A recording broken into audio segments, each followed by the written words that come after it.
this is part of a webinar series that we're hosting together with the Social Pedagogy Association, which is the association based in the US, as well as the Social Pedagogy Professional Association, which is based in the UK. So it's a real international collective effort to support people during the pandemic in trying to explore what can social pedagogy offer.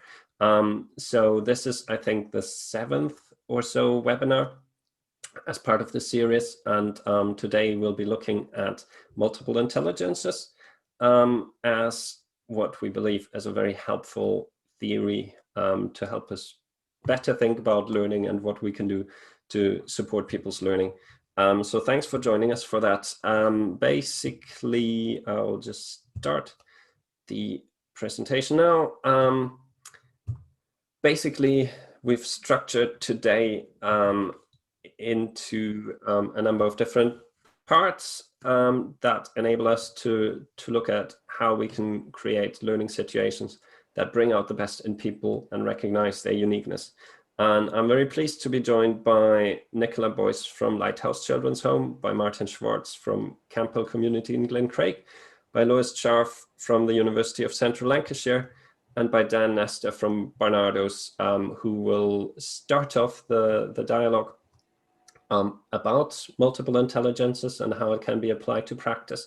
But we also want to bring in everybody else. So if you guys have any great examples or any thoughts and reflections, then there'll be a place for that. In terms of the structure, I will briefly start off by outlining what multiple intelligences theory is about, and then we'll have a fishbowl discussion in that smaller group, and then explore those reflections and impressions with everybody else. And at the end, we want to draw out key learning points for practice so that we can kind of summarize that, if that makes sense. Now, if you haven't come across multiple intelligences theory, you'll be delighted to hear that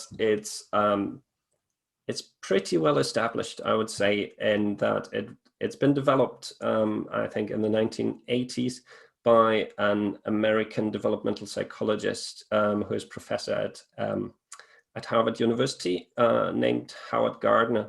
And he proposed that instead of thinking about people as either intelligent or less intelligent and thinking of intelligence along one spectrum, he proposed that we're actually all intelligent. We're intelligent in different ways. And he identified 8 multiple intelligences, 8 different ways that can be measured, that give us a clearer idea of how we are intelligent in different ways. I've outlined them here on the right, and I would also like to invite you, whilst I'm talking through these intelligences, I'd like to invite you to think about yourself and to go to www.menti.com. I'll put that up in a second. And to enter your ideas of where do you score along those different forms of intelligence. Okay, so if you take out your smartphone, go to menti.com and use the code that's at the top of the screen here, 6914002. You're able to enter the scores depending on whether you believe you're less strong in that particular area or very strong. It's a scale from 1 to 15. So you can just kind of, yeah, just decide where you think you are with that. Okay, does that make sense to people? Yeah, can you give us the code again? Sorry, I can't see it. Yeah, it should be at the top of the screen, is it, or not? I can't see it either. No.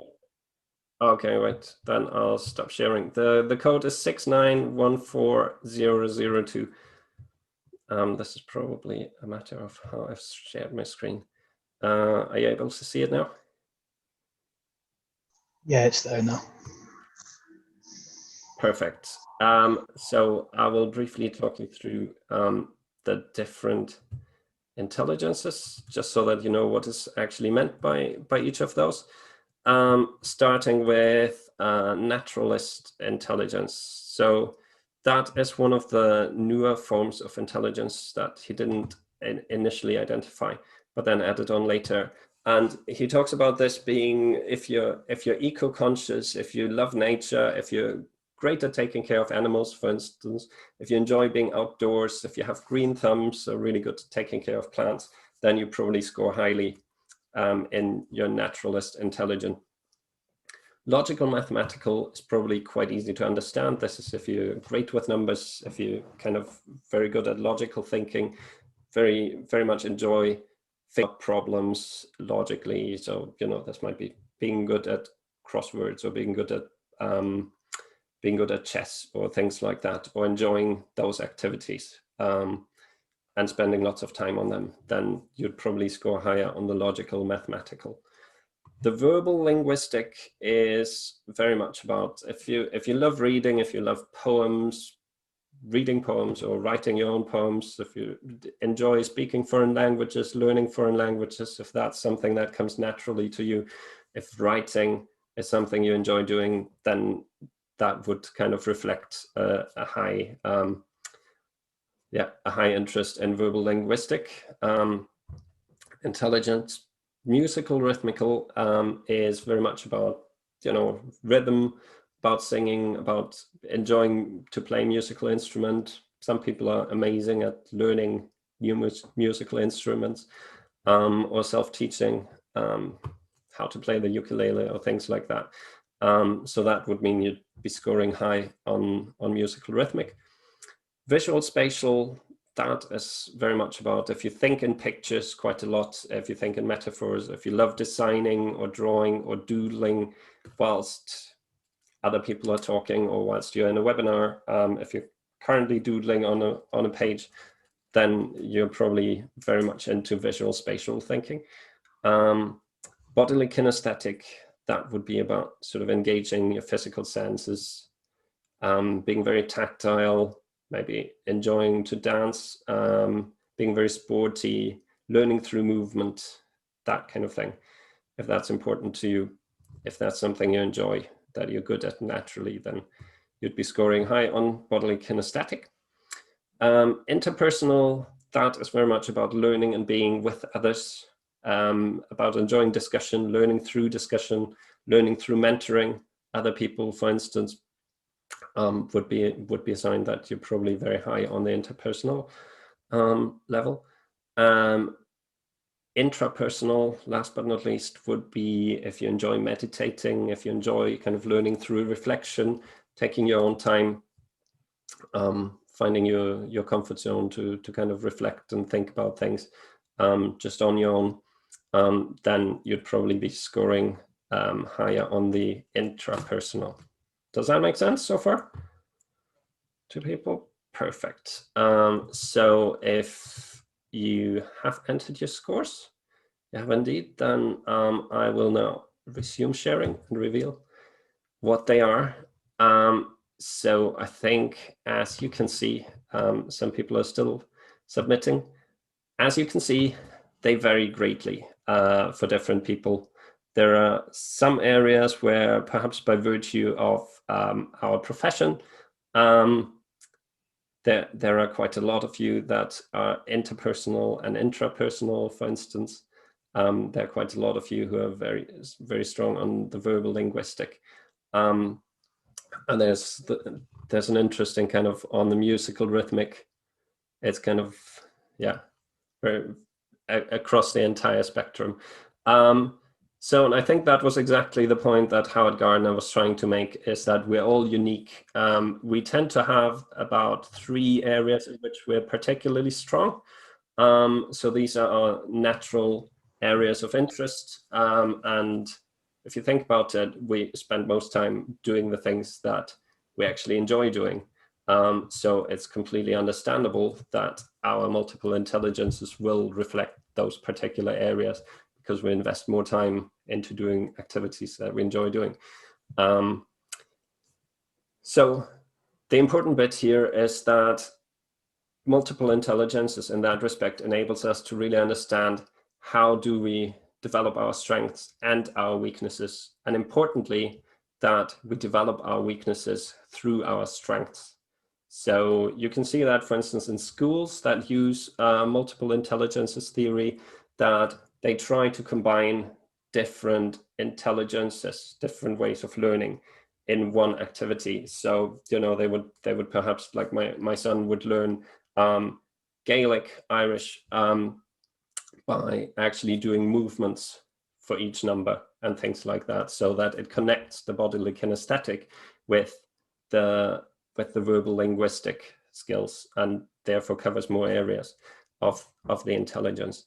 And it is really important to recognize that, for instance, if you're not very good at mathematical in your mathematical area, then just continuing to tell you that 3 + 3 = 6 is not going to make much of a difference. But when you see 3 apples and another 3 apples, and you can visualize what this is about, then you'll kind of be able to see that, okay, these are 6 apples, I get it. So it is about how do we use people's strengths rather than trying to reinforce their weaknesses and make them feel worse in the process, when we could just be making them feel better about themselves. And I think the other crucial thing that we want to amplify as well is that, according to Gardner, there's no hierarchy. None of these are better than any of the others. They're all equally valuable. The thing is just that as society, we don't necessarily seem to have grown up believing that. We don't necessarily think that being interpersonal is as important as being intrapersonal, or being logical mathematical is as important as being naturalistic, for instance. So it is a question of how can we as professionals try and give people, the people we support in particular, a better understanding of that they are all intelligent, that we are all intelligent in different ways. And that's actually a great thing, because it enables us, it creates this kind of immense diversity within groups, where when you look at the graph here, individually, we wouldn't be great at all of those things. Collectively, we actually are. So I will leave it at this, and I'm very curious to give a chance to hear a bit more about how can this then be applied in practice. How can we make sure that this supports and broadens our understanding of intelligence and enables us to create learning situations where we don't reinforce people's weaknesses, but actually play to their strengths, and yeah, make learning happen in that way. So I'm very pleased to first of all invite Martin Schwarz from Camphill Community Glencraig in Northern Ireland to share a little bit about their work there in supporting both children and adults with disabilities. Thank you. Good morning, everyone. I think I'm going to dynamically, with my multiple intelligence, turn my plans upside down and start the opposite end of what I had planned. Or combine it all, mix it dynamically. Well, I think, of course, all of our multiple intelligences have been challenged and thrown upside down in the last year. And both in teams, within practitioners, but also for the young people that we support, and for the adults, and for the vulnerable people, for everyone in our teams and our friends. And one of the things that has really struck me, how it has affected both the teams and the young people, was that we had to really establish a whole new structure, a whole new routine of predictability together, especially with those that perhaps don't have as much comprehension and can intellectually understand, okay, the world is in a dire state and we all need to do our part to be part of a bigger picture. How do you explain to someone on the autistic spectrum disorder, why can't I see my parents? Why can't I go to the shops, to the cinema, to the outings? Why are the festivals not happening? and where is my structure and my predictability, and where are my hugs? Where is the physical contact and all these things? So within the last year, there's been a lot of the teams coming together and really looking at, okay, how can we make the most out of this? And part of my observation was that actually, especially for some people on the autistic spectrum, whenever there was a re-established structure of predictability of what is happening and what is not happening, with whatever tools needed, the likes of traffic light charts and reassurance. Right now we're in red, but Boris Johnson will say we will move from red to orange and to yellow and to green eventually again, and just creating that certainty that actually then once there was predictability, there was actually learning. There was actually almost less anxiety than in everyday life. In everyday life, there's more choices than there were in the times when we just didn't have as many choices. So then teams were coming up with new ideas, working together closely, completely re-feeling the relationship with the young people, and also really kind of looking at, okay, what kind of a curriculum can we now build together? And very unusual activities such as, not unusual hopefully, but such as breath work and music appreciation and yoga and geography and gardening and exercises and more communication skills work has been kind of put together, whereas usually the world would have been more perhaps around outings and shops and cinemas and so far. And also in regards to the communication diversity, then maybe a parent was partly serving as a treat deliverer for someone that is perhaps very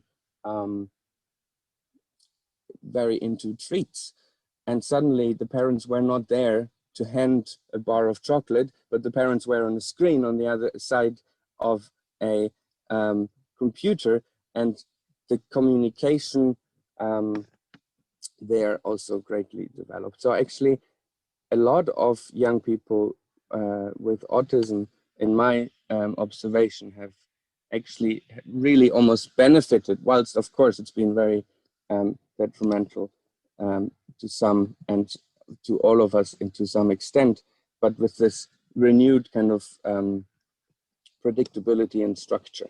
And I think we can all kind of look at how can we take elements of that whenever choices and life is diversifying again. Very quickly, shifting a little bit to circus pedagogy that we are using here, and how really it's how we can really use activities to establish fundamental life skills. And yes, so I know I'm starting to run out of time, so I'm going to make it quick, but so I'm going to give one little concrete example where actually the activity is perhaps a nice side product of the actual thing that has been learned. And then it's of course the question, how do we train people to facilitate those activities?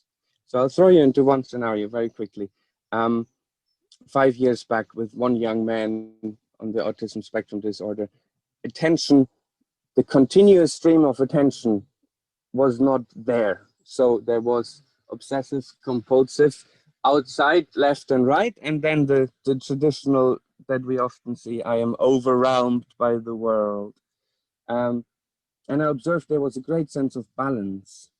This young man would climb up on a frame, calculate exactly his jump, and then jump right on the spot. So as part of an artistic project, we looked at, we went from a very diverse, putting all sorts of sports equipment in our community hall, narrowing it down gradually to partner acrobatics and playing with the sense of balance and concentration. We took it into the swimming pool, where then in partner acrobatics, you have more stability as a ground person, and also failing becomes fun because you're not kind of tumbling on on a mat in the hole, but you're just splashing sideways or forwards or backwards into the water. And we took it back into the community hall.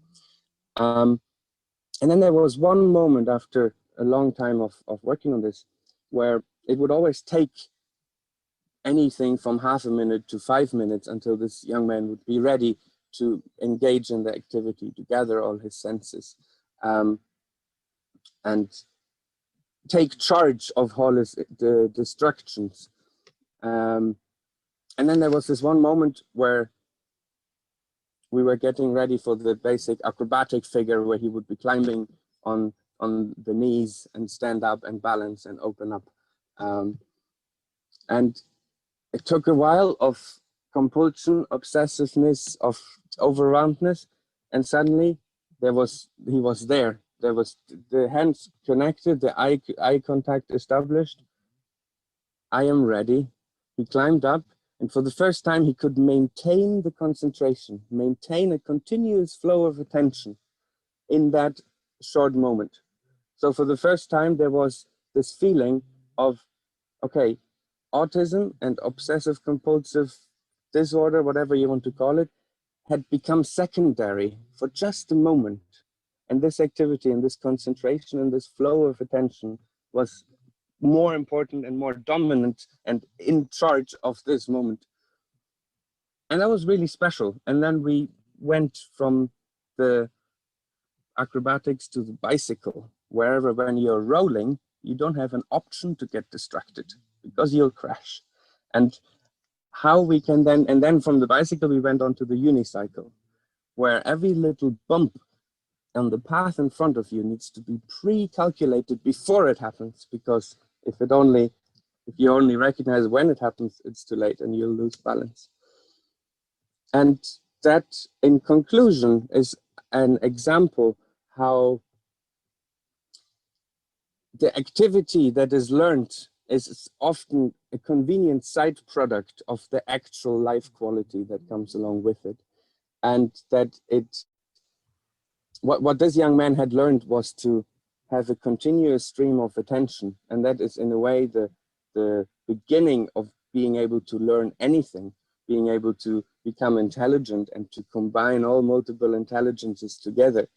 And I think there is a lesson in that also for our young generation growing up with a lot of stimulation and a tendency towards hyperactivity, to really look at all the pedagogic activities that we offer, be it out in nature or be it skill-based or life skills, etc. Really look again, what are the qualities behind the activities that are learned? And then what do the practitioners need to learn in order to fully and holistically facilitate those learning experiences, including all the senses and all the impressions from all directions, and using all sorts of multiple intelligence within themselves, in their relationship with the young person, and then also in their relationship with the team.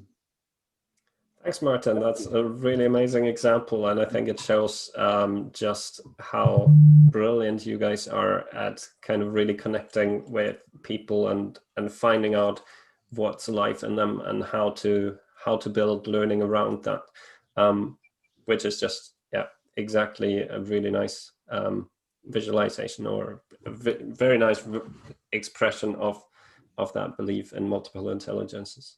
So thanks for sharing that. Brilliant. I'll hand over to Nicola, who I know is full of amazing practice examples as well. So yeah, I'll let you choose what you want to focus on.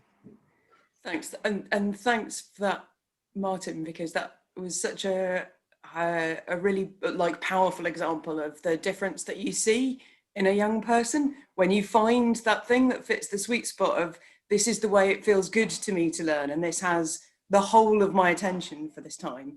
And that's so different than, I'm assuming there are a lot of people who over the last year have had those experiences of attempting with homeschooling and that kind of thing to help people learn things that they don't want to learn, where occasionally it's possible to have paranoid fantasies that a teacher has set this to deliberately put them off ever doing any learning again, ever.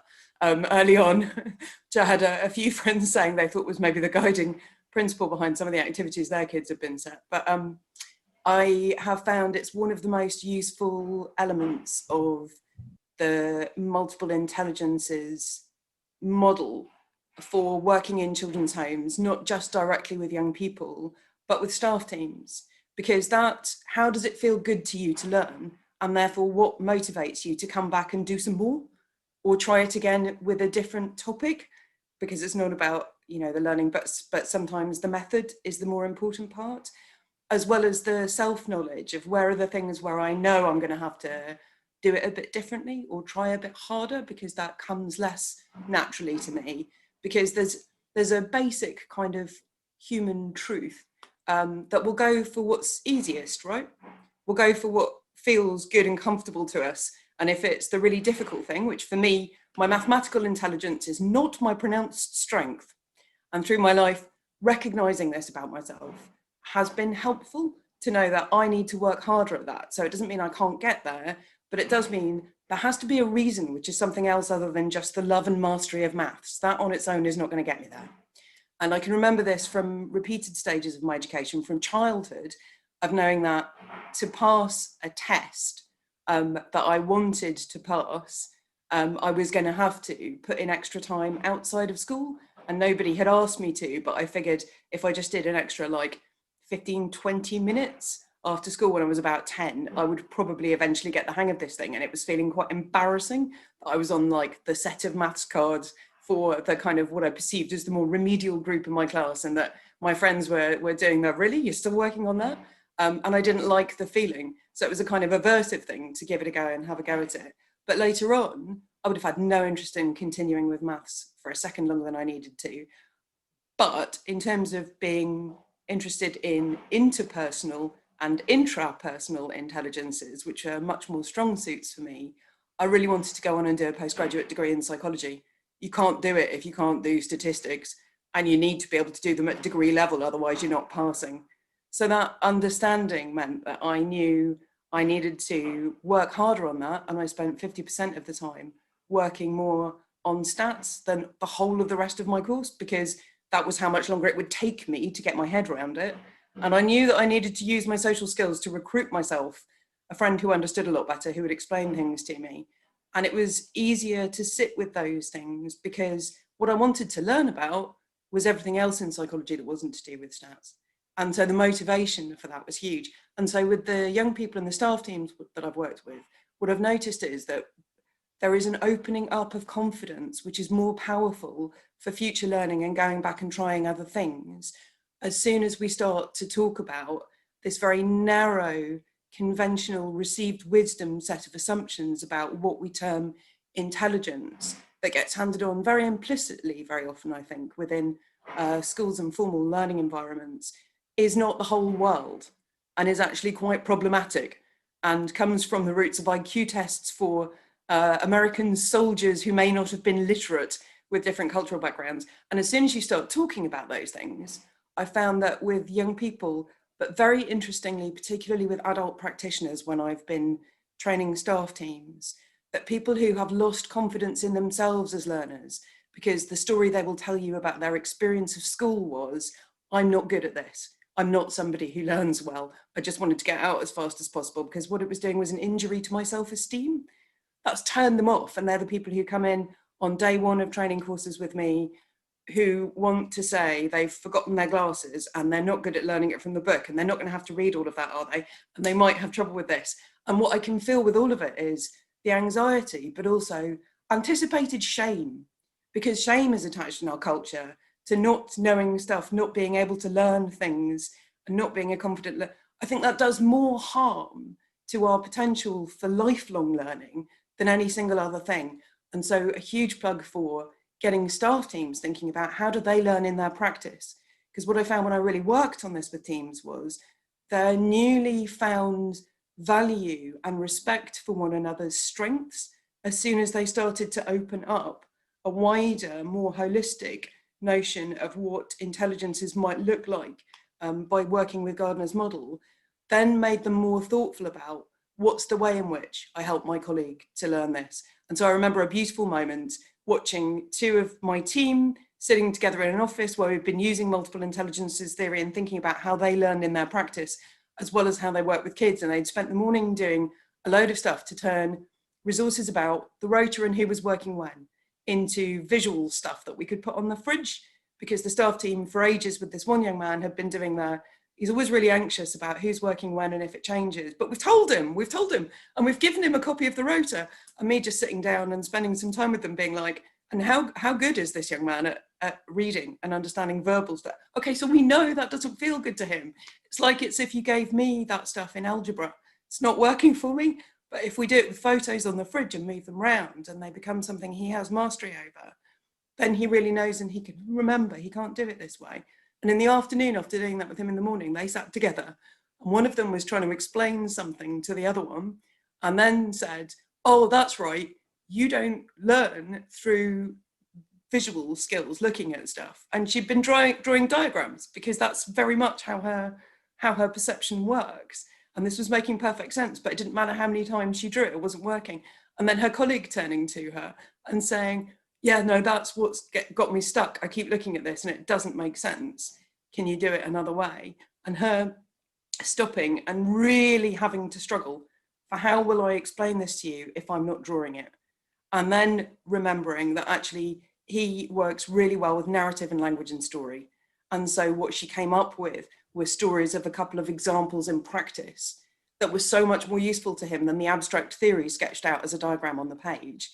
And the mutual benefit to the relationship between them is the bit that's really stayed with me. These were people who sometimes found it a bit difficult to work together and get on, could be a bit scratchy and touchy, but that moment of recognizing each other, and it's good that we work really differently, but God, this is hard when we have to communicate across the gap, really, really strengthened their working relationship, but created a culture of permission.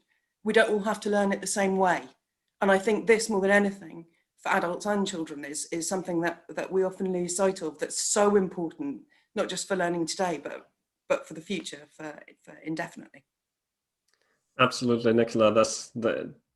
This just really, really resonates, and I think it brings home the point about, so creating learning situations mean we need to really understand where the other person is at and what they're good at and how we can tap into their intrinsic motivation. I think you put that really beautifully, and not just do whatever comes easiest to us or whatever makes me look best, because it's not about me, it's about the other person that I'm trying to support in their learning and about that relationship.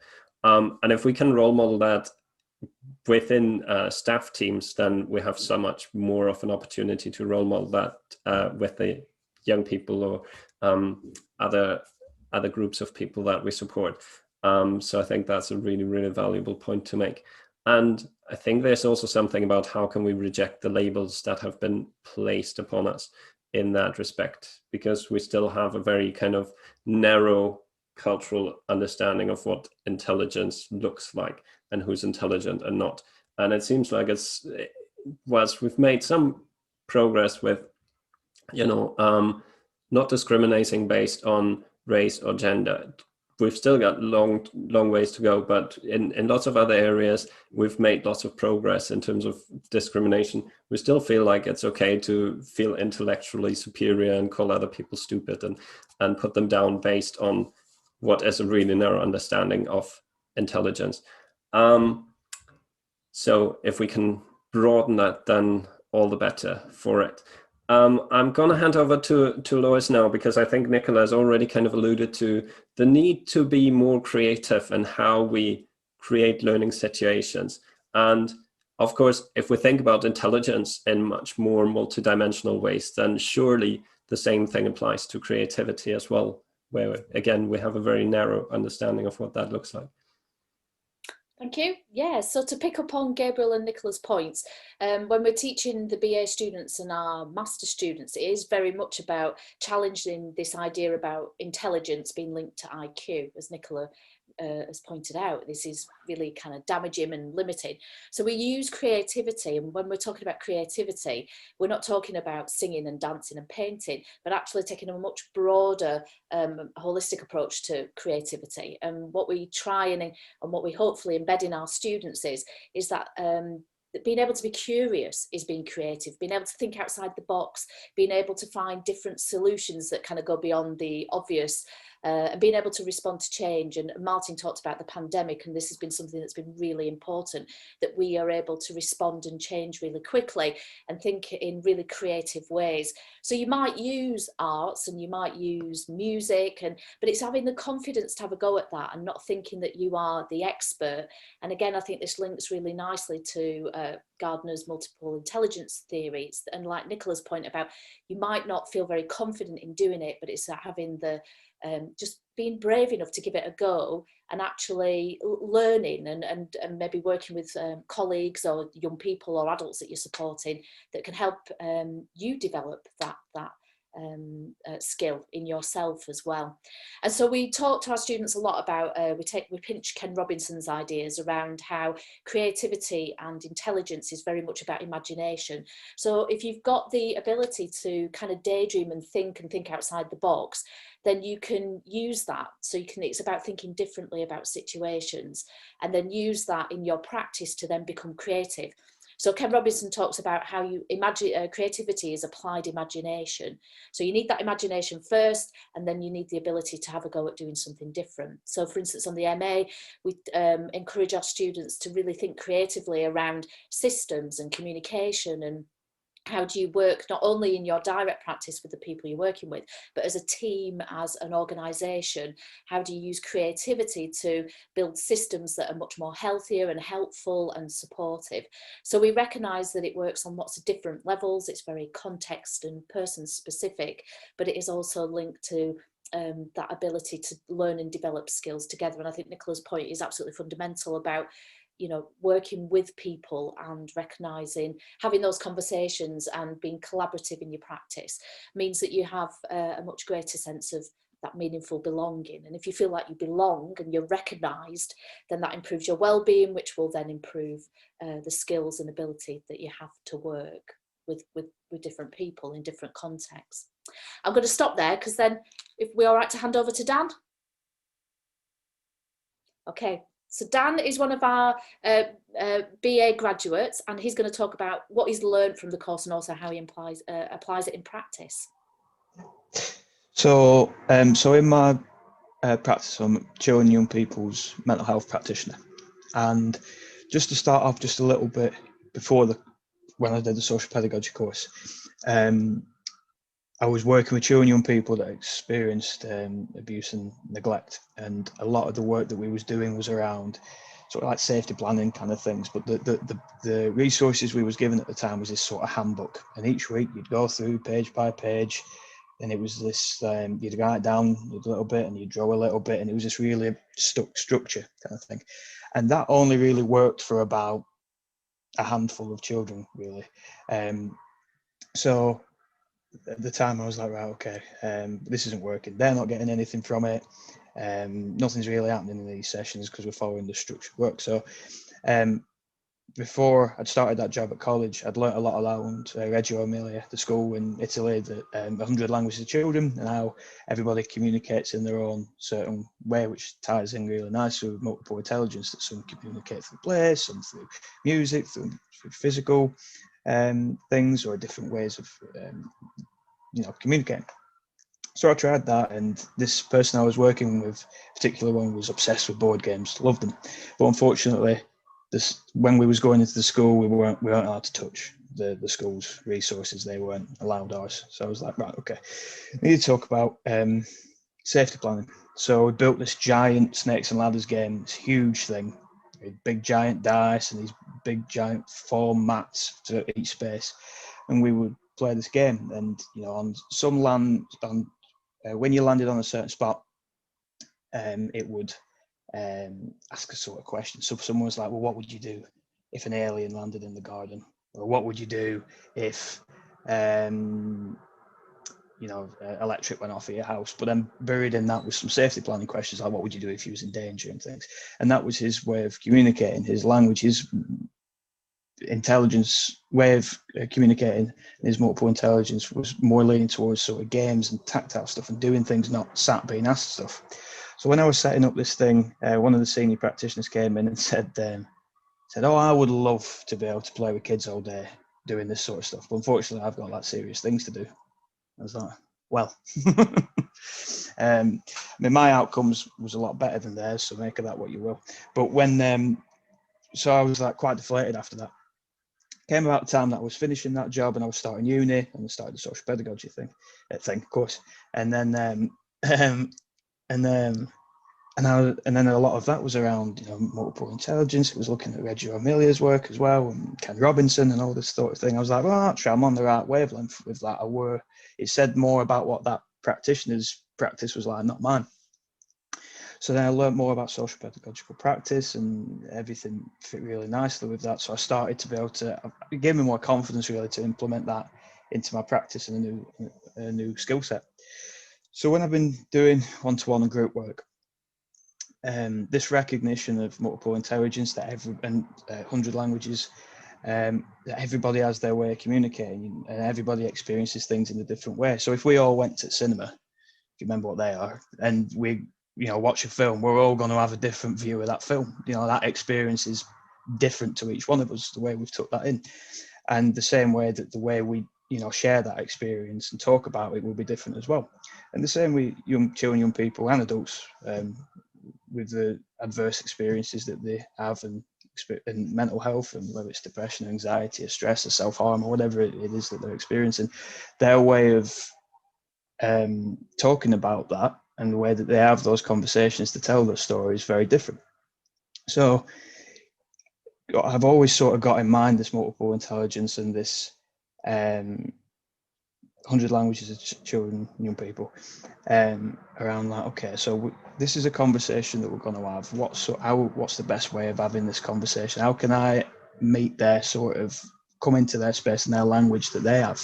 And there's a psychologist called Arnold Lazarus who talked about the need for, he was talking specifically about psychotherapists, but it fits for anything really, how to be an authentic chameleon, in his words. So if I was working alongside, you know, say 20 children, young people individually, the way I would work with each one of those will be different, you know, because each person has individual needs. But at the same time, I'm still being my authentic self. You know, I'm still me. I'm still following my haltung. I'm still, you know, but the way I'm delivering that is slightly different. And lockdown was an eye opener really, because there would be, you know, all of a sudden I had to move to doing one-to-one sessions online, and a lot of people didn't like that because they preferred the sort of physical relationship. But then there was a lot of children, young people that's exactly what they'd been waiting for. It's too much speaking to someone face to face, and doing it through a camera, or you know, through Zoom or whatever you're using, helped because it took the edge off a little bit. It made you a little bit distant, and it made it a bit more accessible to talk about what they were talking about. And that was something I didn't even really consider to that point. I was kind of like, well, why have I not been doing this before? kind of thing. And part of my background is as a childline counsellor. So part of me was like, well, I should know because I did this as a job. Like, I know that it benefits people.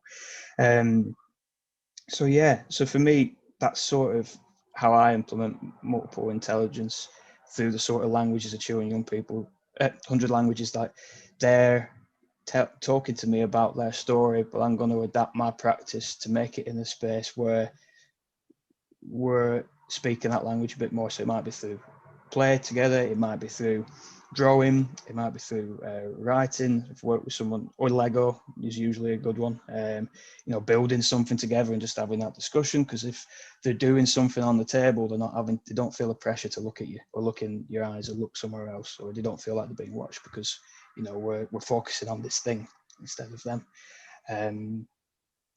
So yeah, that's something that I've found really helpful in my practice, and this is sort of showing this respect for this person as well. You know, you're working with them to find out what works best for them, and obviously there's times where there'll be certain ways which you can't do for one reason or another, because you know they're navigating the world and dealing with the world, using the skills that they've got and trying to deal with things in the best way that they know how. But sometimes, you know, it might be quite dangerous and detrimental, their way of doing things. So it's about finding alternative methods to that are healthier.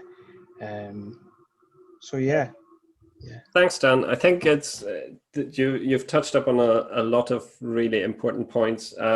One that I think really deserves amplifying is that when we take this approach, it sparks joy in people, doesn't it? So when you do an exciting game of massive snakes and ladders, it's much more joyful than if you just are sat down and asked a bunch of questions that you're expected to answer, and where you feel like there should be a right answer, but I probably don't really know it, and somebody forgot to share the rule book with me. So it is really a great example of how when we focus on joy, when we focus on doing things together that bring out the best in us and other people, yeah, amazing things happen. You build these relationships, and you learn so much more about the people and what's happening in their lives, how they perceive the world, and what we can therefore do to help them.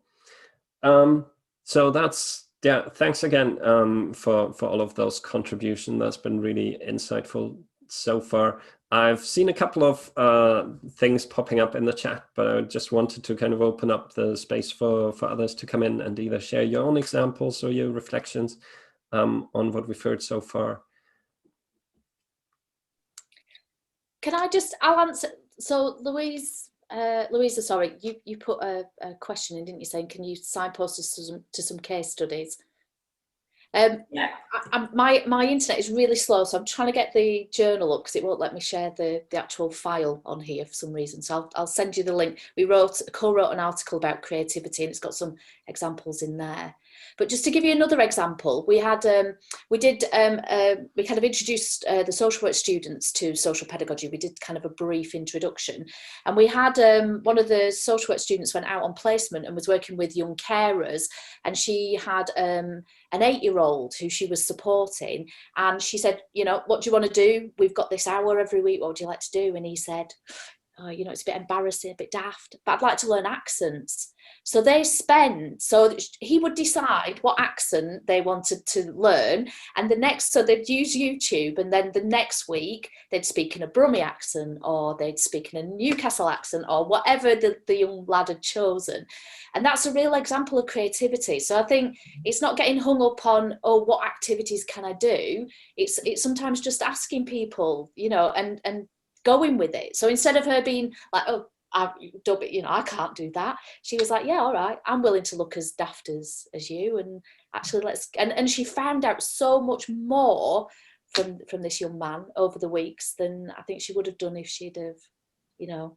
And then haven't you had an example, Gabriel, of like people taking nail varnishes out with them? And oh yes, so this is an example from a young male social worker who worked in a transitions team, and he had to do an assessment on a girl in her school, and he knew, he was told that, you know, she will never ever engage with you, she will not answer any of your questions, she will just sit there and completely ignore you.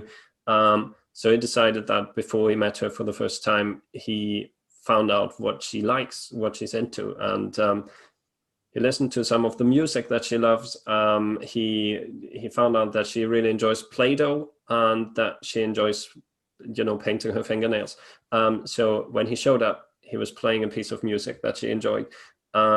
He had Play-Doh in his hands, and he had a whole kind of set of different nail varnish to come, and they spent some time kind of, you know, playing with the Play-Doh, listening to the music, and painting each other's fingernails.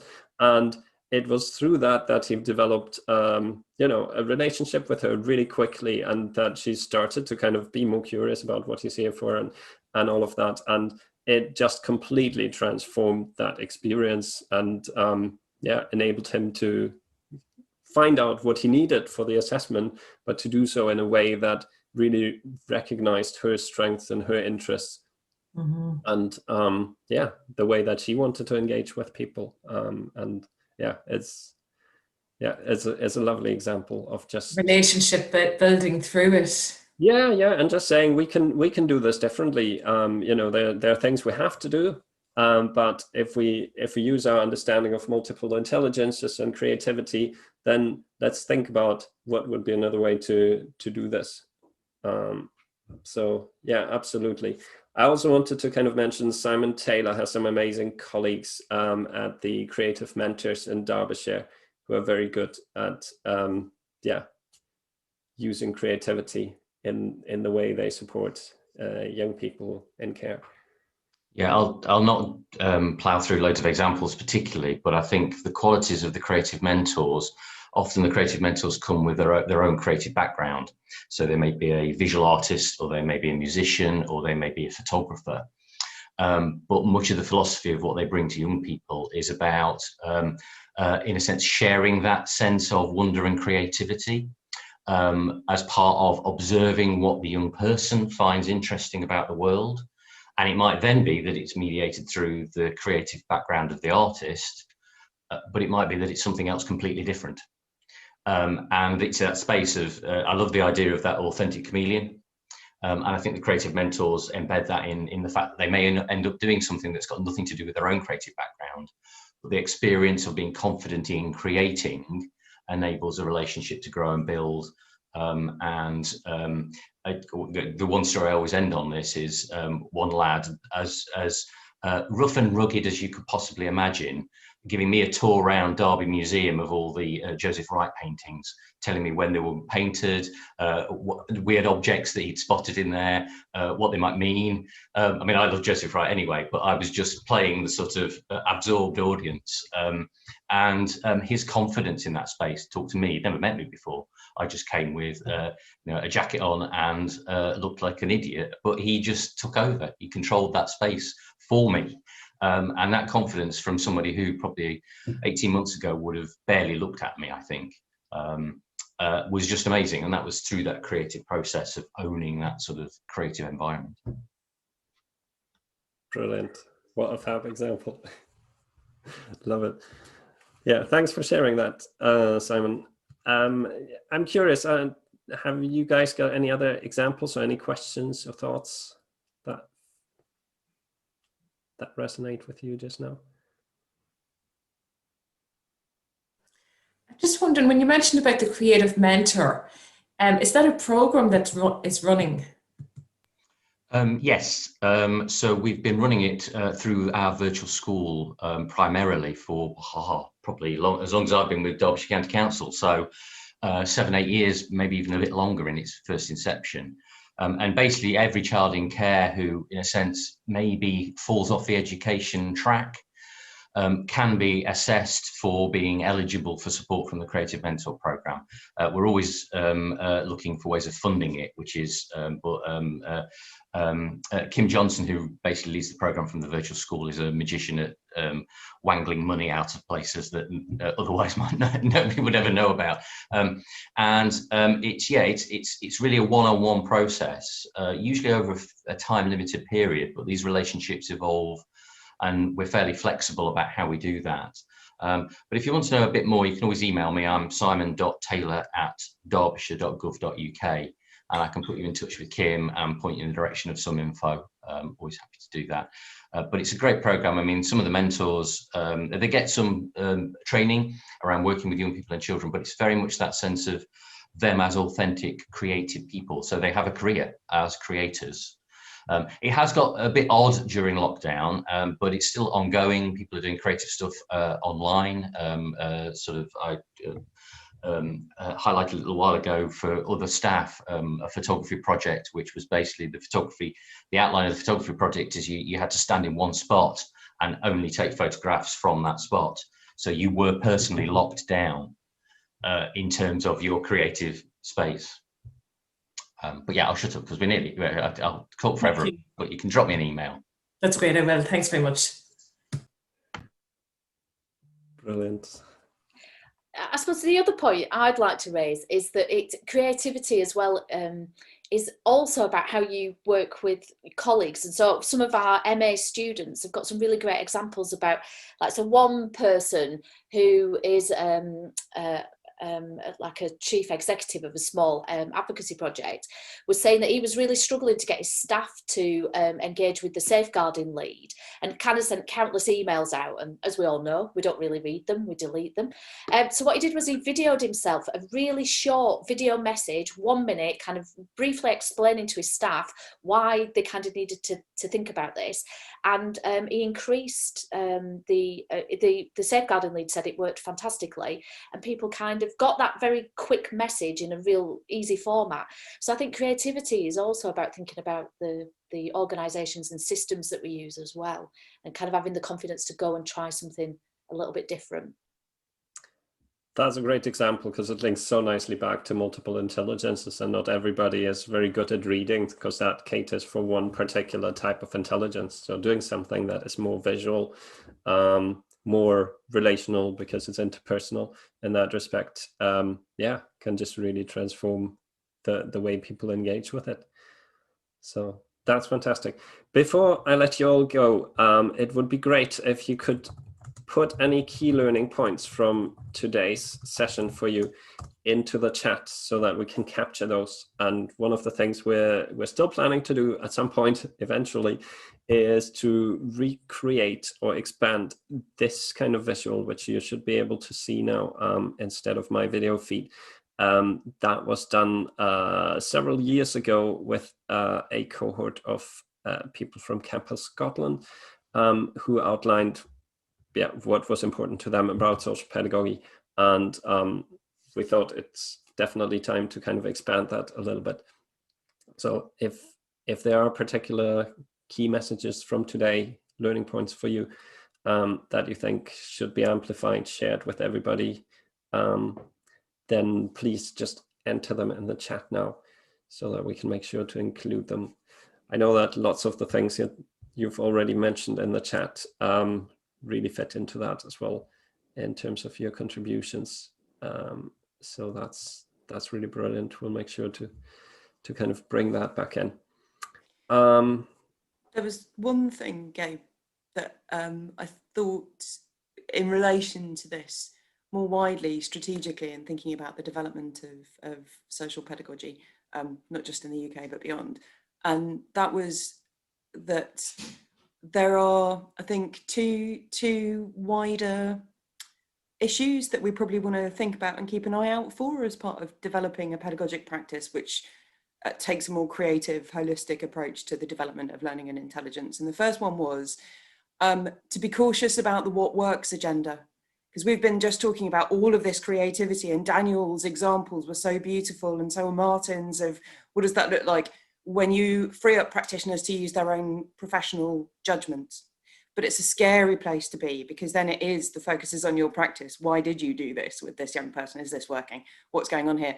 And Daniel's story gave such a visceral indication of what we kill before it even gets the chance to develop, by giving somebody the book first and saying, this is how you do it. And I think for the young people that I work with in the care system, very often when it doesn't work out with a practitioner because the book didn't quite fit, the message they take away is, it's me again. It's my fault. I can't do it right. If I'd just been able to work with the person in this right way, then it would be fixed. But I've been the problem again. And that's really harmful. So I would encourage epistemological skepticism as a central part of social pedagogic research. I think we need to keep hold of that in the UK particularly, because there is such policy blindness to the simple thing that every parent knows, which is what works for one kid doesn't work for another. And children in public care should be entitled to have that recognised for them, not just kids in families. But the second thing I think is about the way in which we have an opportunity for showing the answers to questions of what works can be as creative and multiple as practitioners and children and what they come up with. So that's problems for replicability and scale, but maybe huge value for, there are many different ways of doing it well. Here's an array of 100, to go back to the 100 languages of children. And a really important one, socially and politically, I think agendas about inclusion and diversity in all senses, in recruitment, in the workplace, in how adults work together, and making more inclusive communities, particularly for people with disabilities, but for all sorts of differences between human beings. When we recognise the diversity between us and create more inclusive cultures, they actually tend to function better for lots of other people who wouldn't necessarily have identified as being in those minority groups or defined by that particular need, but it works better for them, but we wouldn't have spoken up because there's supposed to be a right way of learning or understanding or developing. And so I think these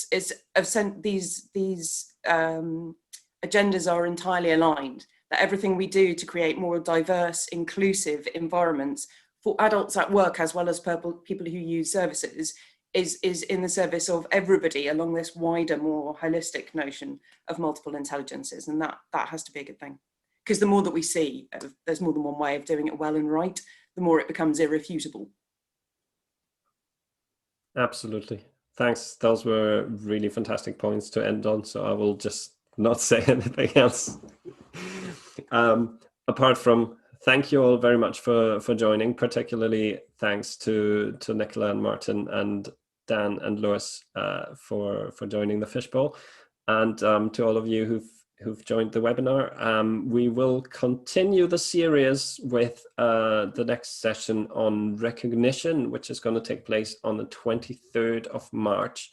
And if you haven't come across the theory of recognition by Axel Honneth, then do definitely join us, because it's really fascinating stuff. And we'll have Lotte Harbo from VIA University in Denmark, as well as Claire Cameron from University College London, who will be joining the Fishbowl to begin with. I'm also looking for a practitioner, so that we've got a really broad range of perspectives again, because I think, yeah, in the spirit of multiple intelligences, we want to make sure that we don't just value one particular form of intelligence over another.